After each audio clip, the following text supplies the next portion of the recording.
our husbands have a hard job, but you have a hard job at home too, and you have a hard job supporting them. So I think having a support system of your own and through the Chiefs Association has been a blessing for all of us.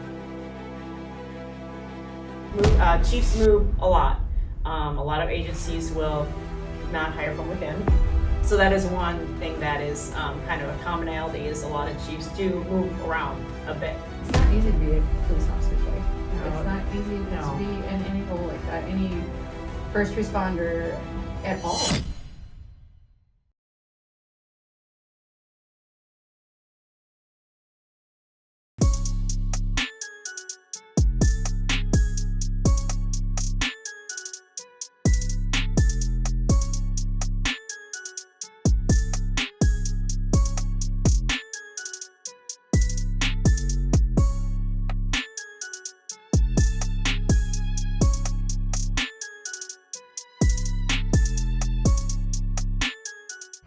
Welcome to the LEO First podcast.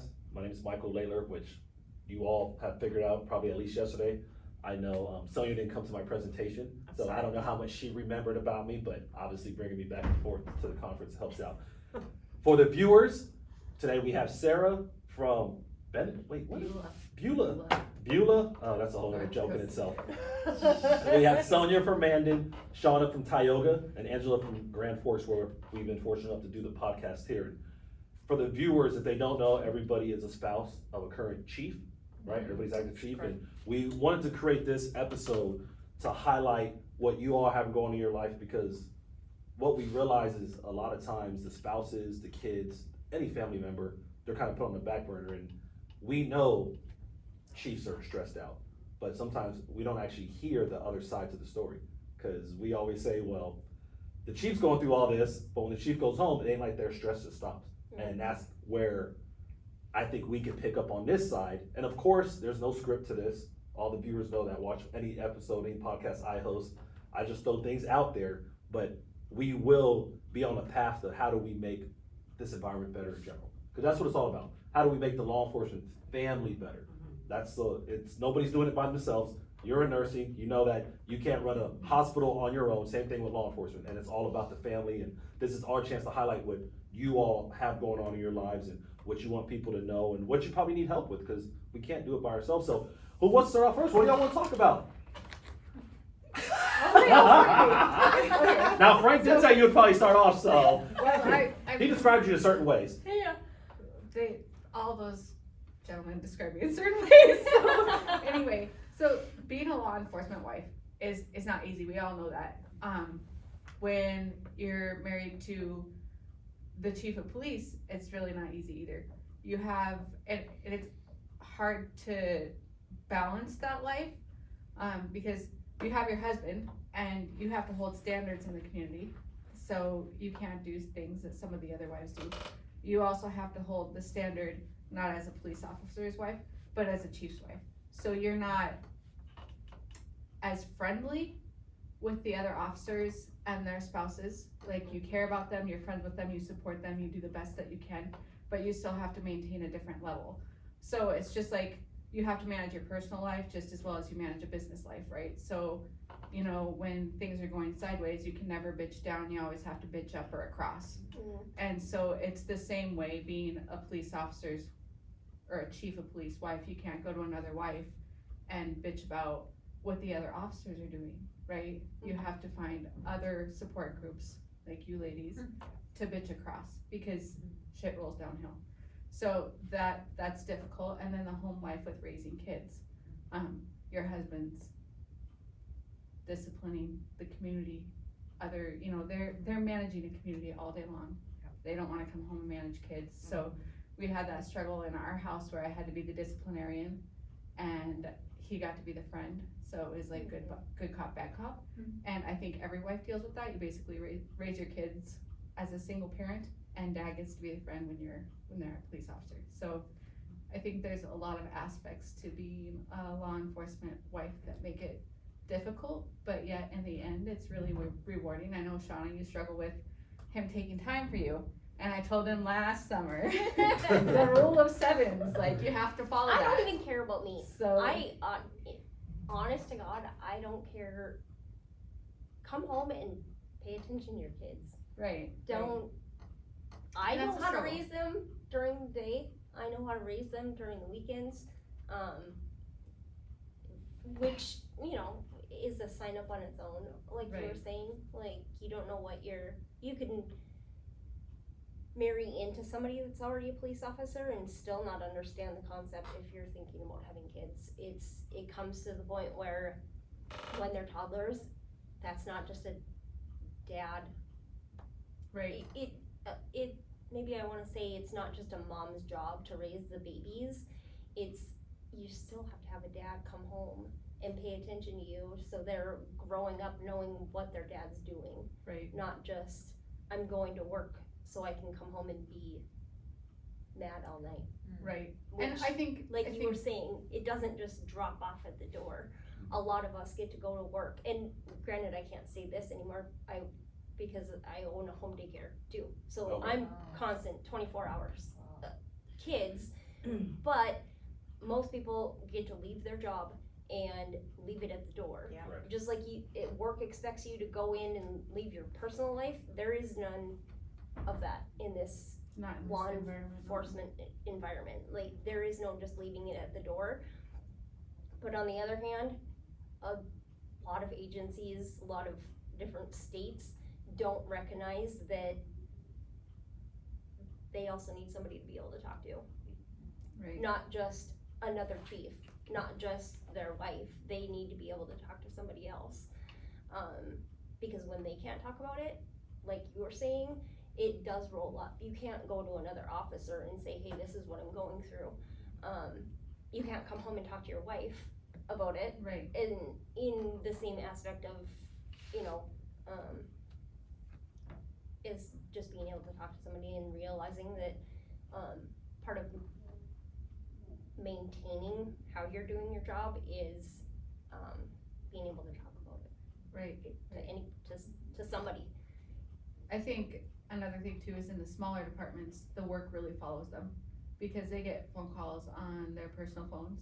They get people showing up at their door. Doesn't matter if you're having dinner with your family or not, you're just taking away all the time, especially in the smaller departments. Like you guys have 5 in Tioga? 6? 5. 5? Well, And- we're down. So, but I mean, technically And then, we should have and 5. then when they're down, on top of it, then they work all these extra hours, right, and it takes them away from your kids even more. I know the larger departments have that issue with staffing and stuff too, and not having enough officers, but I think that it's more filtered as to far as how often the community can contacts them outside of work. Like, we can't even go to the grocery store in a smaller town without somebody, or going out to eat, somebody coming up and say, hey, I have a question for you, Frank, I know you're not working right now, and I hope it doesn't bother you.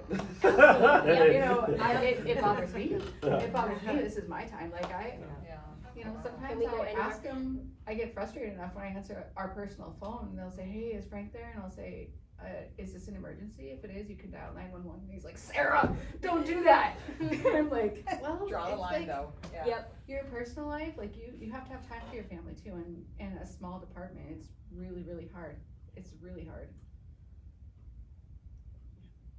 Oh, I, We're waiting for you. You were on the front. We're like, we're looking. She's like, well, you don't have a mic, so. no, it is, The mic. that is very interesting, and my husband's department is a little bit bigger. It's not a massive department, but it's a little bit bigger, so it's not to that extreme, but I can just see exactly what you're saying. But it is true, you're in the grocery store just as the wife, and you'll have your neighbors ask you questions that I don't even know what they're asking. They think I'm a police officer. Correct. That happens all the time, and they stop by the house asking me questions to ask Jason and all that. Can you ask your husband this? Wait, what? What? She's like, higher. Why? Can you ask your husband why he decided this? Like, what do you mean? Why do I have to ask him? I'm not the citizen.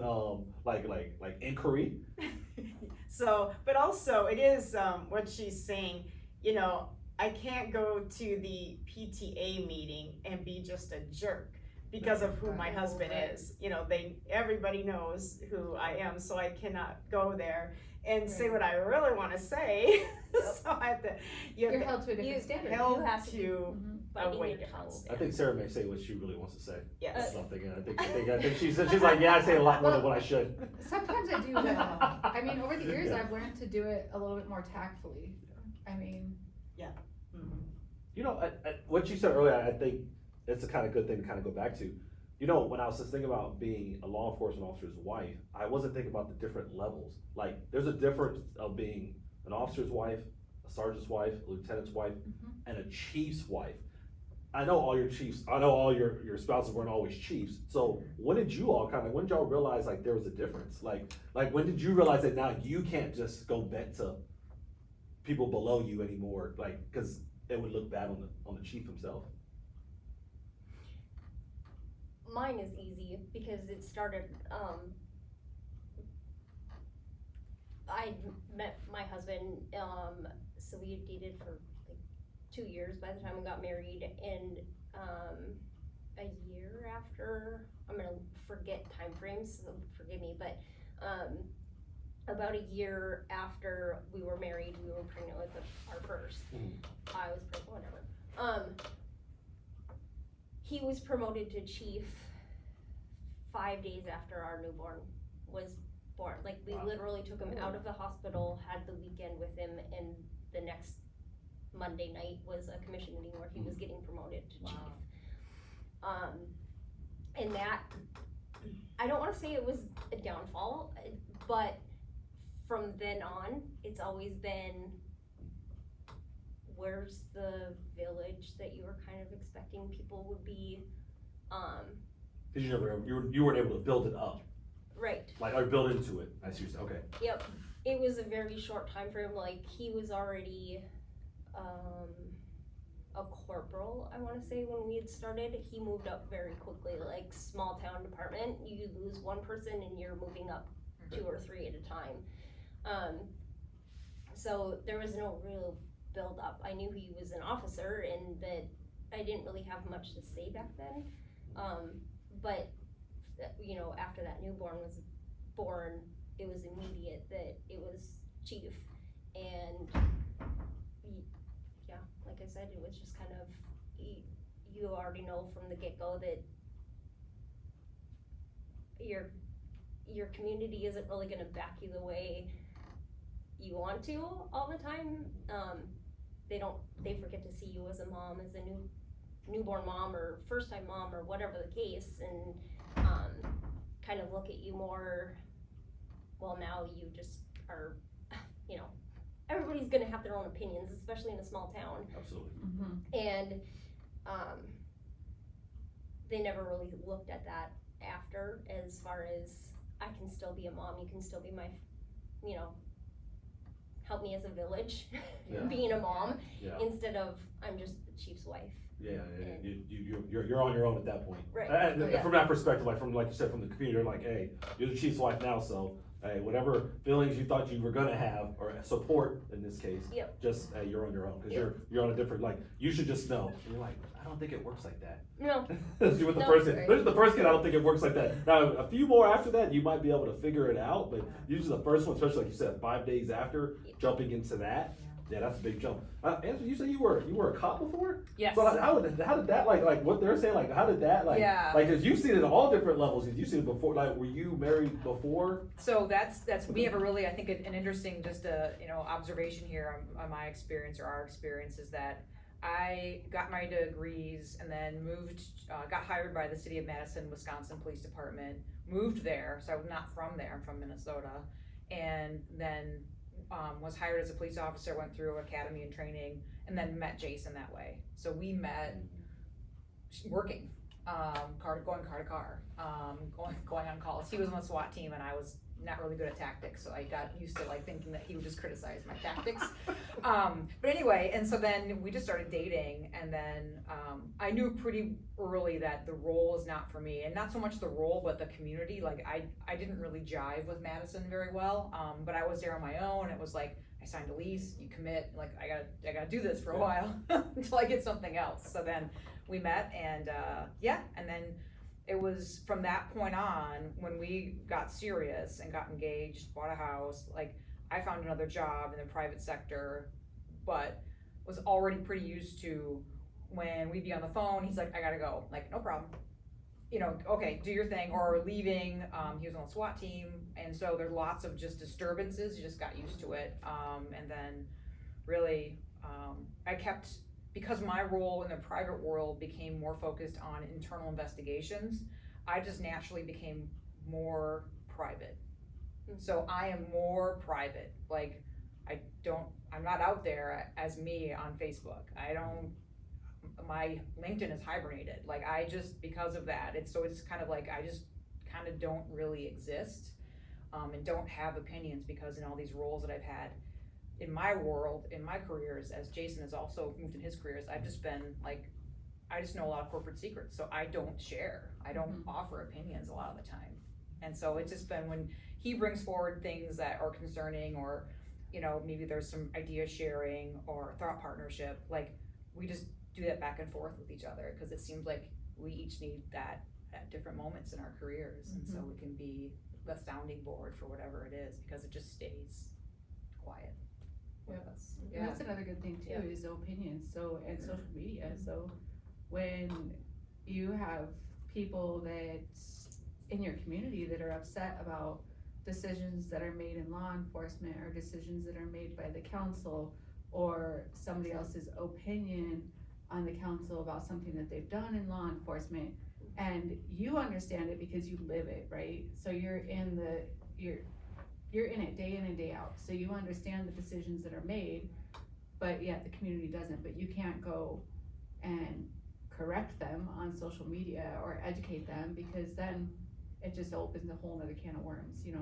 Yeah. So it's one of those things where you really do have to have somebody on the outside as a spouse, and your husband does too, just to vent to other, because you can't do it within your own community, because it just looks bad. So with that, like what are some things that you all have discovered that might help you wind down and kind of get away from all this stress? Because obviously there's stress in law enforcement, not just for the chief, but for the families as well. Like, what are some of the things that you all see that are working that helps out? She said, I will be married almost 26 years next month, and one thing I discovered was my husband really has to have hobbies. And it kind of annoyed me at the beginning of a marriage, how much time you're spending on hobbies, but then I finally realized he has to have that. They have to have the hobbies to decompress. So then, you know, as you're married many years in, you start getting hobbies together, like golfing. Things like this that we have to prepare for retirement too. But yeah, so you just hobbies, and going out and doing things with friends is a big thing too. But you really have to have, you know, something that takes you away from the law enforcement world. That just, it's the healthiest thing in the world to have something just distract you like a hobby. Yeah, I have a friend, him and his wife are the same way. They've been married now, I think 10 or 12 years. He's a sheriff. And some of their hobbies are combined now for that reason. And it's outside of, like, it's just them, like they just go hiking or backpacking, and they just get away. It's like but they go do it just with them two. They don't take friends, they don't do family trips, like, because their kids are grown, but they're doing exactly what you're saying. They're finding things that they both like, and they're finding that time away to where it kind of breaks that level of stress up. So yeah, I can see that. Yeah, I think so Frank's hobby has always been work, and so even when he's not working, we have businesses, and so he does construction on the side. For a long time we did roofing. Finally this year we're like not doing that anymore, which is a blessing. We have apartments, and so his hobby has always been work, but as our kids have left home, he was so used to working that it was that I was left home like by myself, and so then I dove into work, and then I was like, all right, this is not good for either one of us. So we have done the rule of sevens. So every 7 days we go on a date, whether it be down to the coffee shop and have coffee, or we go out to dinner. Every 7 weeks we'll go on a date night, and he'll take me out to dinner, or we'll do something fun. And then every 7 months we do some sort of vacation, a mini vacation, whether it be a weekend. And then through the Chiefs Association, of course, I've built camaraderie with the Chiefs' wives, because you have to have that support system on the outside. And like, we go on vacations, we go out to eat, we go have fun. And it's just nice because you have people with that same understanding to do that kind of stuff with.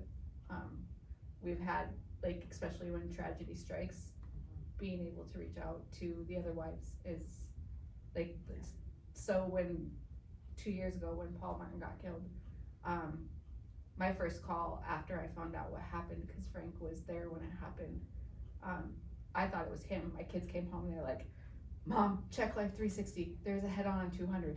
And what do? I look at Life 360 and see that's where Frank's sitting. And so I called and called and called with no answer.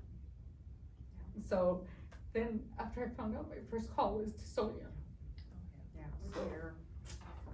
but you're right though, it's important to have that, because at that level, and more than likely, at a Chiefs level especially, they don't have, they're answering the phone, but maybe not the family, because they're doing a million other things, especially if they're on scene dealing with that. I mean, so that process. So when you were able to call her, like, how did that work out? Like, I'm guessing you took it on the other line. So basically, I needed to get hold of my husband to talk to her husband. Basically, that's what we were doing.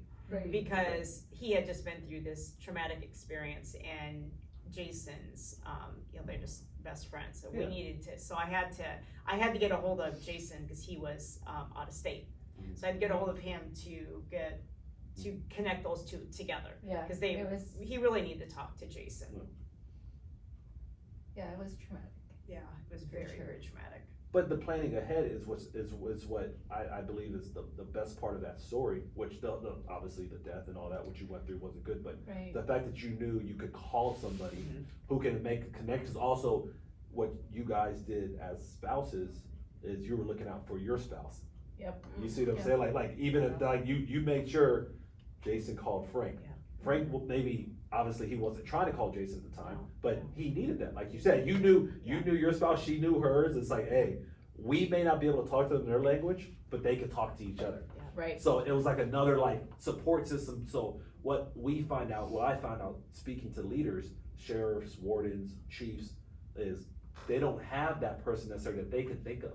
But maybe if their spouses knew, like, hey, you might have to take charge and reach out, and you might have to force them, like, hey, because a lot of people, a lot of executives, and we know alphas, a lot of them, you being in the field before, it's hard for us to ask for help, even on bad situations like that. And we rather just suffer by ourselves, and we try to hide bad days. But as spouses or kids, family, we see that. Like you said, you were a kid. Yeah, you said one of your parents were. My dad was a cop. He was a cop. He So was chief police. Yeah. So you just didn't learn. You're like, I went through suffering this chief. I'm a spouse. I'm gonna do it all. Exactly. No, but the reality is that you all like chiefs, sheriffs, once again, higher level executives of any industry, they have a hard time asking for help. The families, I always tell people when I speak, especially when I talk about mental wellness, I'm like, your family sees this, right? Like, you think you can hide this from them, especially your spouses? They know you on your good and bad days. Sometimes they create both for you, but when you have bad and good days at work, they know that. Mm-hmm. But the fact that you all have built that network between each other, and obviously you are building it through the Chiefs Association, you knew calling her that, hey, let me call Jason, because Jason can talk to him a way that he understands. Because it's just what it is, just like, as spouses, y'all talk differently than what maybe Frank or Jason could say, but y'all knew that reaching out to them would make that difference. Well, yeah, that's like the thing. I know Frank, I know that was the worst. Well, it's not probably, he's had a lot of bad days in his career. He's a cop, every cop does, right? But I knew that after he got a hold of me on the phone to let me know that he was okay, I knew that he wasn't okay. His phone call was basically, Paul's dead and I'm alive. And that was like all he could get out, So I knew that he wasn't okay. And I knew I wasn't gonna be able to give him the support that he needed. Because yes, I can hug him, I can tell him that it's gonna be okay, but it's not, right?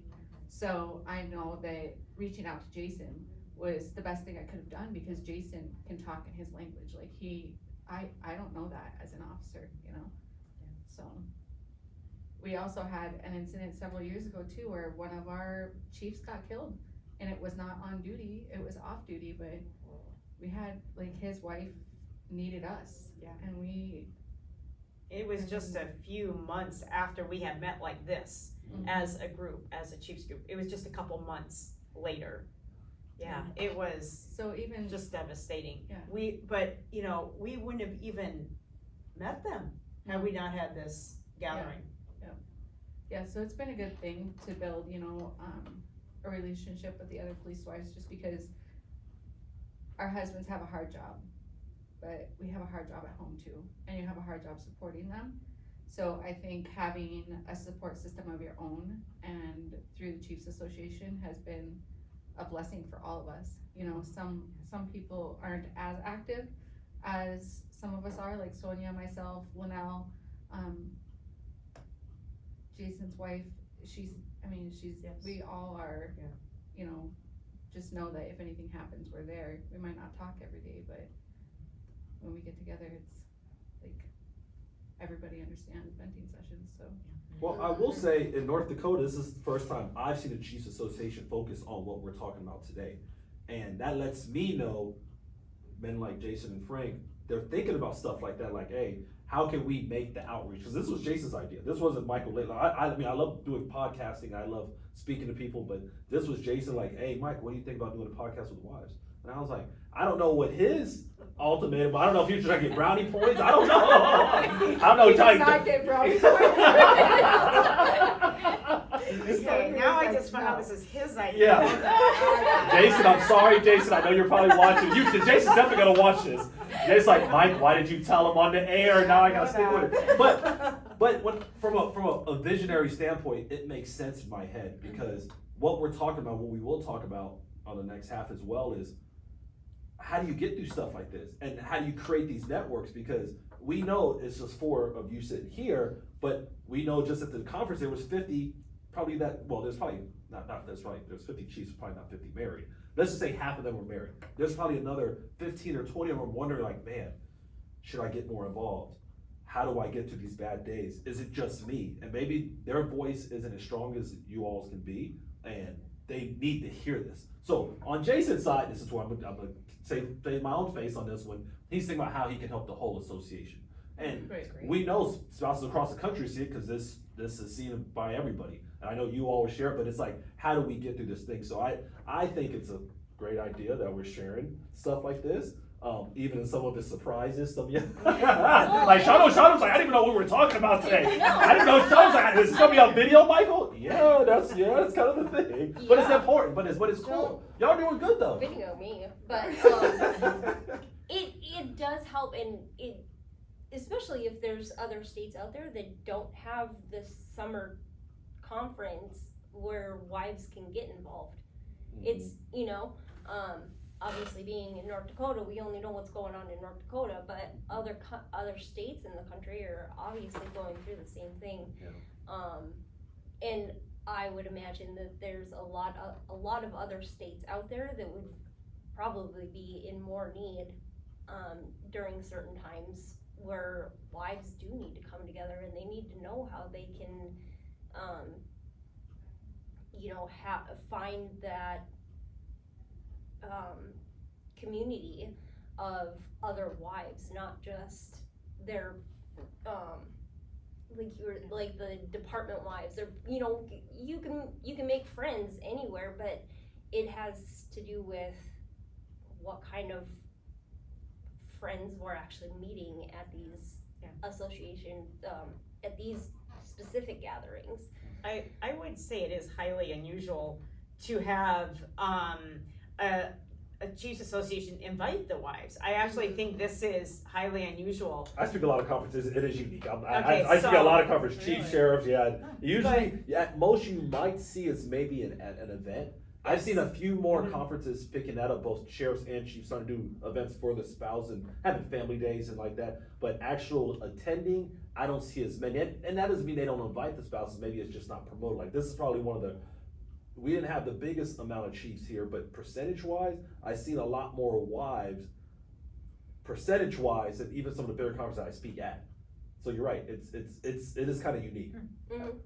but I think this is something we should promote. Yes, I think this is Right. the right way to go, yes. so. Right, and they really, so the first conference they had, they really drive on not just the wellness of their department and the wellness of the officers, but the wellness of the family.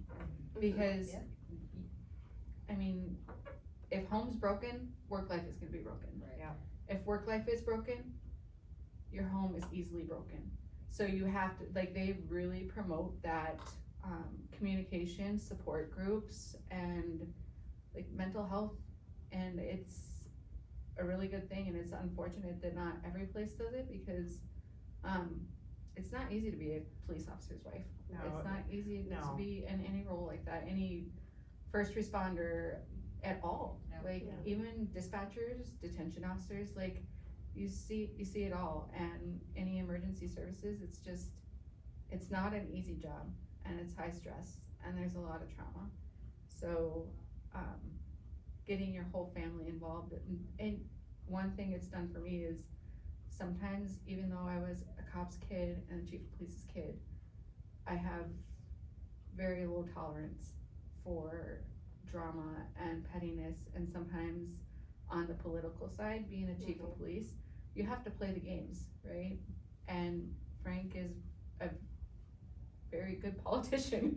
He's good at that part, where I'm not so much. I tell it like it is, and if I hurt somebody's feelings, it's pretty likely that I don't feel bad, so. Yeah, so on that note, let's take a small break for the sponsors. Like I mentioned, obviously Extra Duty Solutions sponsored my presentation, and obviously me being out here was part of that, so we'll do a quick snippet of them. You guys don't have to do that snippet, it'll just be me. We'll take 5 and come back and pick up. That sound good? That's great. Alright, perfect. Your Extra Duty program can provide meaningful benefits to your officers and the community you serve, but the administrative tasks, financial risks, and legal complications that come along with it can also provide big headaches for your agency. At Extra Duty Solutions, we solve these problems and administer your Extra Duty program using your rules and rates. You still manage your program, we administer your program. We help you alleviate administrative burden, eliminate financial risks, and mitigate other concerns. And the best part is, all of this is absolutely free to your agency and municipality, as we recover our costs through a small fee charged to your program's clients. Reach out whenever you'd like. Let us take care of all the administrative work so you can focus on the safety of your citizens. Thank you for your dedicated service. All right, so we're back from our so-called 5-minute break. Maybe a bit longer, but as far as recording goes, it's only going to seem like it was 30 seconds.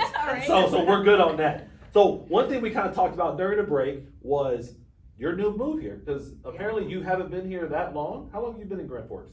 So I haven't been here very long, physically, literally, but my husband though has moved and took the job, accepted the role in November, moved into the role in the end of January of 2025. And so, just as a side note, during that time when he accepted the role, you know, things were kind of different. Our son had gone off to college, that's great.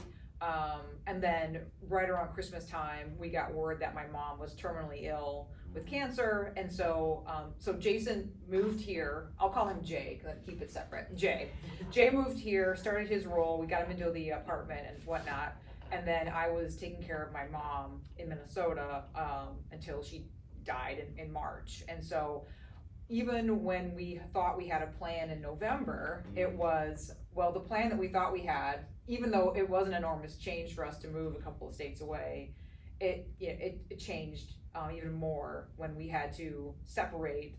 And so there were some very long weeks and months where we didn't see each other. We were attempting to sort of move, attempting to sort of try to find a house and establish. That was even harder when it's like, well, now I'm at my mom's bedside and there's an estate, and everything else can kind of settle. So it just took a little while. It's still settling. So I've been in this place of like, I use, like, it's not really a metaphor, but like a lot of percolation, a lot of things bubbling to the surface that I just want something to calm down. So things just needed to calm down this spring. And so finally we found a house. But yeah, so like becoming part of the community has been a little bit of an extra challenge so far because of my inability just to be here.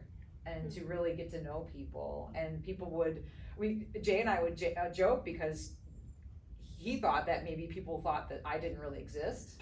Hey, is your wife gonna be around anytime soon? You said you have a wife, but we have not seen this person at all. You're married, yeah. And so that was a running joke for a while. And that's, I guess, the one thing too is that throughout this change, it's like we have a couple mantras. We use like better together is one of our mantras. Like, okay, things are rough, but we're better together, even if we're not like literally in the same space.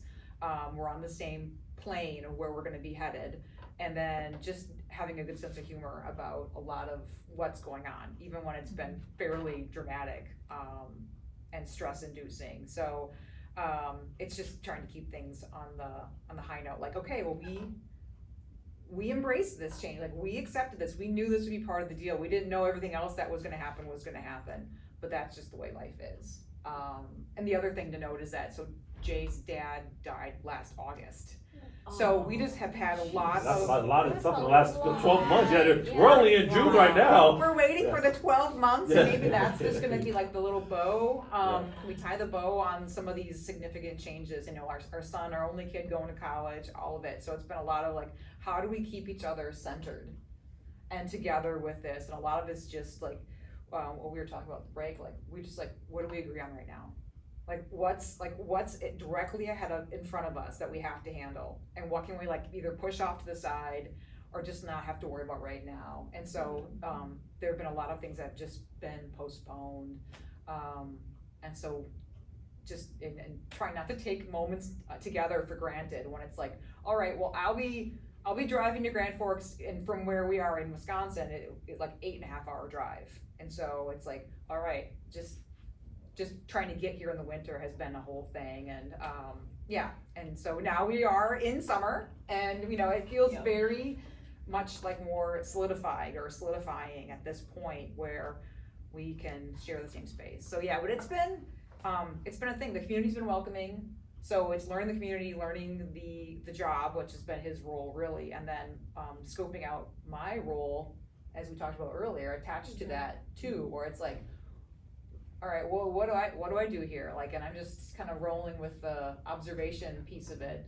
because it's just trying to like learn, observe, stay quiet, just be very good at watching and learning. And I mean, I think that's fair for a while. Like, okay, all right, because it's just easier to maybe not to weigh in for a bit and just understand the community a little bit more. But the one thing I think that I've taken away is that the community, hardworking, this community knows how to hustle, and knows how to work and respects people that work hard. And I don't think, I don't think that anyone takes for granted the fact that, that their one job is enough. Like, I know stories of people having multiple jobs, multiple side gigs and hustles. It's really cool to hear about it, where it's like, okay, hot damn, like, this is amazing. So I'm really impressed by the community, like just the go-gettedness that people have here. So that's been like, I've been impressed. And they know how to enjoy summer. Let's put it that way. So, Where were we at before? So we were in southern Wisconsin, and so it's like, that still okay. sounds cold, but Right. okay. So that's Okay. the thing. I was like, it doesn't sound like you move really. We're too far south in the U.S. But. So we don't like heat. We're like heat babies. Like, we just cry if it gets too humid or too hot. Like, we don't want to handle. So we like winter, and that was part of the equation where it's like, hey, there's this job in Grand Forks. I'm like, okay, I know that. Like, that's like close to Canada. It is pretty close to Canada, yeah. And I looked I it up earlier. It really is close. Yep. And I do some winter ultra sports. So they have taken me to International Falls and just outside of Winnipeg. So things that I like to that create some ultra like running distances that I like being outside in the winter. So yeah, so I'm like, okay, cool. One thing I'm running to is the parking lot. You talk about ultras. You start saying ultras. We all, if you do run, that's talking about 50 miles, 100 miles. Yeah, you're talking about that. I just do that like when I drive. I'm not. Yep. And you're doing this in the cold. Yes, there are a number that take place in the cold, and one's just outside of Winnipeg. I mean, and then so it's just like, we're talking a lot of miles, self-supported, very cold, carry your own water. pull it on a sled behind me, so I am the sled dog. But it's just None of this is adding up in my head. Like, we're talking about running 50 miles. Now it's cold, and now you have a sled. So the people that are really hardcore, they run. I mostly fast walk to stay at the right temperature so I don't sweat. Because if I sweat, then my layers get. People listening might get this or not, but or watching. But like, you don't want to sweat through your layers, and so it's very like if you're in International Falls and it is -20, at the start. And you're just like, well, now I have to consume enough calories to stay warm. I have to move at the right temperature or at the right speed to create the temperature internally. And then also I need to make sure that my water doesn't freeze. How do I do that? Because I've had situations where it's like, I take a little micro nap and I wake up like, my water's frozen. Like, now what? But anyway, and you're self-supported, so you're out there on your own. You got a lot of surprise. Look, you talking about taking naps on runs. All of us are thinking, if we take a nap, we're done. Yeah. Yeah, I'm not getting back up. I'd be sleeping in the snow. Yeah. Start me a fire. Yeah, exactly. Yeah, like, I need a tent and everything. Yeah. Well, we have like a one-person bivvy is usually required. So I have like a -20 sleeping bag, a personal bivvy you set up, and then a little like camp stove that you have to be able to start, and then a lot of high-calorie food. So does Jay do this with you? He's done one. Oh, sorry. That's all he needed. Yes, that's all he needed. Yeah. So we talked about hobbies. Like there was one year in 2019 where we each did each other's thing. So he did one of my things. Oh, cool. So he did a 40-mile run that was in Minnesota. It's called St. Croix. He did not like it at all. And then I climbed a mountain with him, Rainier, out in Washington. Oh, and so we did that together as like, all right. And so we just tried each other's thing. So Nice. yeah, for hobbies, it's like, all right. But Interesting. we still like to get outside. Getting outside. Well, you got it. I mean, getting outside here, especially during the cold, is definitely very impressive. Now, Yeah. these runs they're during the cold times. Yeah. I mean, it's cold Yep. like year round in this part of the country, but Yeah. it's, There's one, the Arrowhead International Falls. That's at the end of January, and then active. it's really cold. It is. It's one of the coolest places in the United States. In fact, it probably is. International Falls is always on the news Yeah. as the coldest place in the United States during winter. A lot of times. And you're outside running. Yeah. Yeah. So deep appreciation for layering. Oh yeah, the appreciation for being outside. Yeah. You're all there just impressed that you're outside at this time. So I'm just like I'm excited to like be here in the winter longer, like and just really be able to kind of get more exposed. It's not getting that cold in southern Wisconsin anymore. It's just not getting that cold. Yeah, and I know So- Sonia, you guys came over. You guys made a big change for Yes. Well, I am from Minnesota, but I did live in Florida for 19 years, which is Correct. where I met my husband. So he retired at 26 years from an agency in Florida, Mhm. and then we moved to North Dakota, of all places. you went from beaches to Yes. just cold. Yeah. Frigid weather. Crazy, I know, it sounds crazy, but getting away from the congestion and some of the not healthy things into a healthy environment, that's the reason why we did it. And it's just, the town we moved to is just awesome. It really is awesome. So, but moving children was very difficult because the one was in 4th grade and the other one was in 9th grade. So moving a high schooler high schooler one, was yeah. devastating. Yeah, but we really were not happy with the high school that our daughter was in. So that was a motivating factor. She wasn't happy at all, but she jumped right into sports when she got here, and that helped tremendously. So, but yeah, chiefs move a lot. A lot of agencies will not hire from within. So that is one thing that is kind of a commonality, is a lot of chiefs do move around a bit. So There's not as many internal hires. I want to say probably 10, 15 years ago, there were more internal hires, especially for like chiefs and stuff like that, even sheriffs, especially with the smaller towns and stuff like that. But given leadership studies and surveys and styles now, you realize it is better to hire from the outside, just because you get a different perspective of leadership. And obviously some cultures can handle it, but you see it happen a lot more. Now you don't see it come from multiple states over like that. Like that's a little different. it was different. It really was. Yeah, it was really something. But wow, it's just somehow you would have thought Jason was there his whole life. I mean, He does love North Dakota. Every time we talk about it, Cool. he's trying to convince me to move here.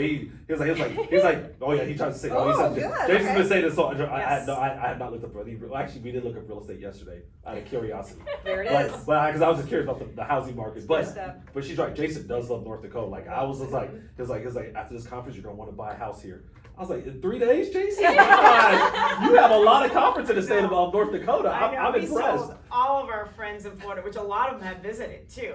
But he tells everybody to North Dakota. We're gonna, if everybody does move here, it won't be North Dakota anymore. Overpopulation of North Dakota. It's gonna be Jason's secret. Right? Yeah, Yeah. it's already 760,000. It's gonna be like a million. Like, how do we get an extra 200,000? There's this guy named Jason. He will promote to every single person he talks to, and then it just goes from there.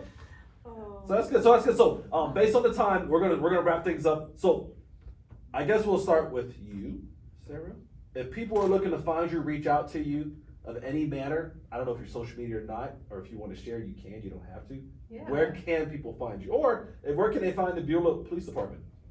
So, Beulah Police Department does have social media. They have a Facebook page. I have Facebook, Instagram, TikTok, LinkedIn. Oh, you're on everything that never. So mind. Yes, I'm on you're- everything. Yeah.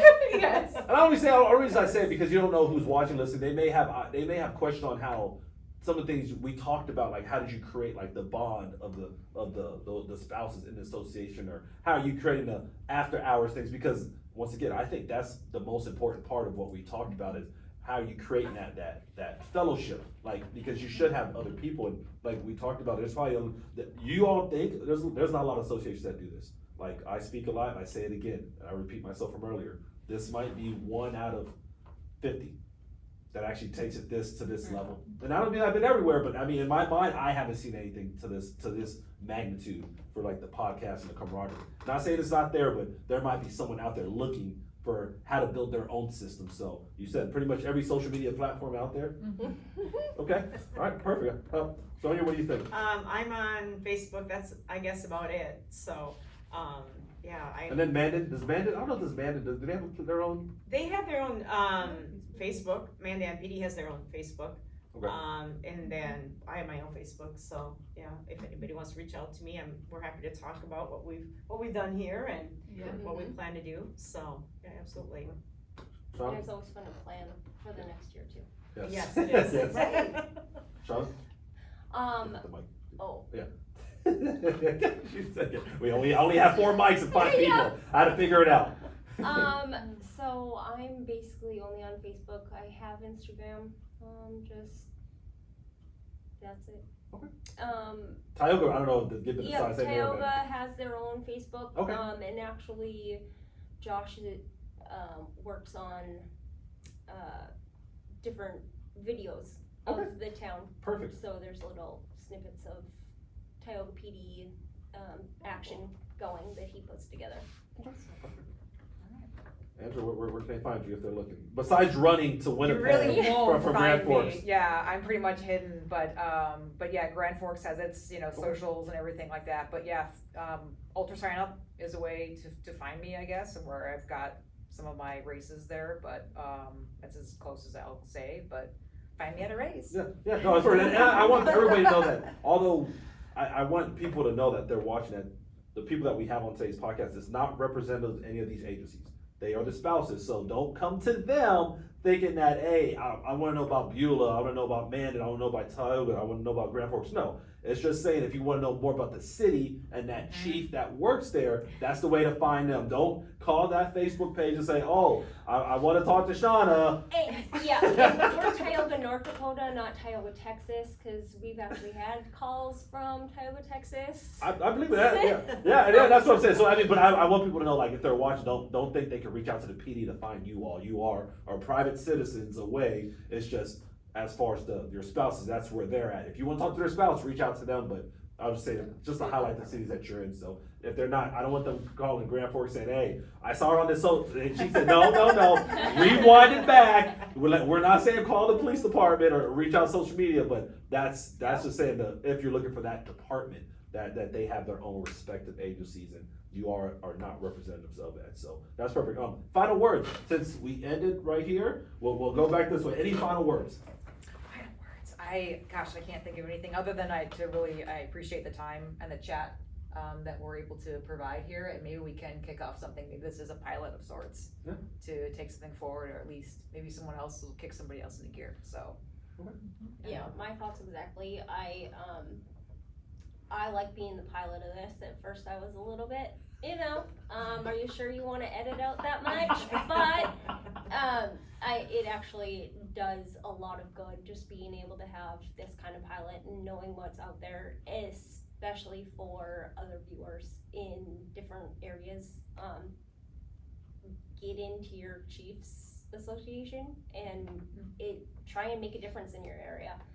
That's what this is all about. That's what this has become, and you might as well try and do it on your own. I agree with what Shauna said. Basically, just try to get into your community, and you can, if your husband is a chief, talk to your husband about doing this at his Chiefs Association, that you heard about this group in North Dakota and this is what they're doing, and all the wives are getting to know each other, and it's been a wonderful community. It's been absolutely wonderful and has helped us a lot. So Because when it hits the fan, it's good to know who to call. Right? Yeah. Exactly. Right. It's been great for us. I've built a lot of relationships over the past, this is what, 4th year, Yes. with the Chiefs Association wives. Yes. If any other department doesn't do it or states don't do it, they should. Just because divorce rate is super, super high for cops. Super high.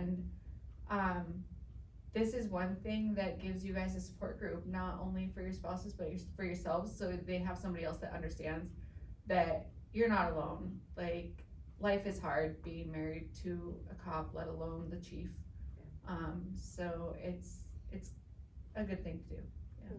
Well, I appreciate y'all. It's never. I know I'm definitely the odd man out here. Not just being a male, but not being from the area either. Just like, how did Michael get us all on here? Once again, this was Jason's idea. So you can thank Jason for this whole thing. Now we know. But he did it, like I said, all the reason. Obviously, I enjoy it because part of my podcast is humanizing the badge. Humanizing the badge is every part of it.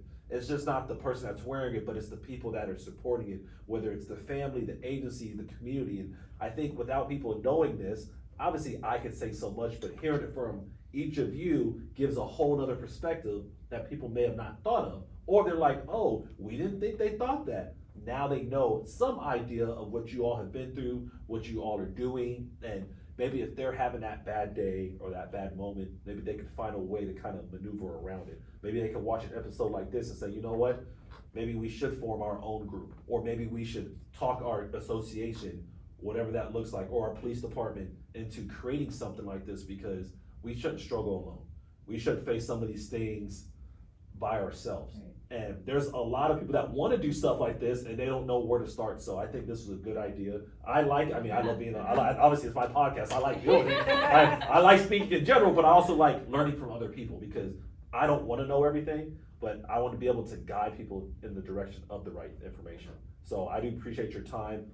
Appreciate Jason, obviously Frank, all the spouses that allowed you all to be here, that maybe signed you up without knowing. Obviously you had to be here, being that was Grand Forks. so he was just like, hey, Jay was like, I need at least one person to be here that can represent me. So I can't have him do this in my city and my spouse isn't there. So obviously love what the association's doing, or to put stuff like this together. Extra Duty Solutions, they've been very supportive of law enforcement throughout the country, and obviously I love to partner with them. That's why I came here with them this year, and just being in law enforcement in general is always an amazing thing, because we never know what's out there. And then once we get here, like my first time being in North Dakota, I'm excited. I don't know if I'm buying a house yet, but I'm not opposed to it, especially coming here during the summer, because in Houston right now, it's three. Oh boy, it is probably 100 degrees, if not 105 in Houston. Yeah. We'll work on you at the banquet. Yeah. I'll have to. Yeah, I have to buy me like a 1-bedroom, or get me one of those community farms I learned about yesterday. Yes. I didn't even know that was a real thing. Texas, we don't have community farms. Y'all have them here, at least in Grand Forks. I don't know if that's throughout the whole state. Yeah.